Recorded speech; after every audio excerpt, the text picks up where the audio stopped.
Orissa trip day 1. 4 മണിയായപ്പോൾ ഞങ്ങൾ നെൽമൂർ സ്റ്റേഷനിൽ നിന്ന് പാലക്കാടിലേക്കുള്ള ട്രെയിൻ കയറി.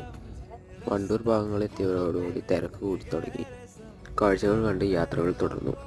പോകും വഴി പലരെയും കണ്ടു. എന്നിട്ട് ഞങ്ങൾ ഒരു 7 മണിയോടുകൂടി പാലക്കാട് എത്തി. കുറേ സമയമുള്ളതുകൊണ്ട് ലുലു മാൾ പോയി.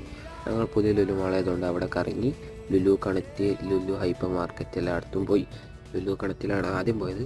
ലുലു കണക്റ്റിൽ പോയിട്ട് ഹോട്ട് വീൽസ് അങ്ങനെ കുറച്ചെണ്ണമൊക്കെ നോക്കി. വാച്ചുകൾ, ഹോട്ട് വീൽസൊന്നും പിന്നെ വാങ്ങിയില്ല, വാങ്ങണമെന്നുണ്ടായിരുന്നു.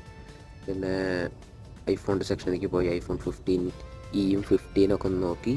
എന്നിട്ട് കുറച്ച് ഗ്രോസറി ഐറ്റംസും വാങ്ങി, പിന്നെ കുറച്ച് ഫുഡും വാങ്ങി ഞങ്ങൾ തിരിക്കാൻ വിചാരിച്ചു. ഞങ്ങൾ നേരെ പാലക്കാട് സ്റ്റേഷനിലേക്ക് ഞങ്ങൾ തിരിച്ചു പോയി. ട്രെയിൻ ഞങ്ങൾക്ക് 2:30 ആയതുകൊണ്ട് തന്നെ ഞങ്ങൾ കുറച്ച് നേരം അവിടെ വെയിറ്റ് ചെയ്ത് ട്രെയിൻ വന്നപ്പോൾ ഞങ്ങൾ കിടന്ന് ഉറങ്ങി. അപ്പോൾ ശരി.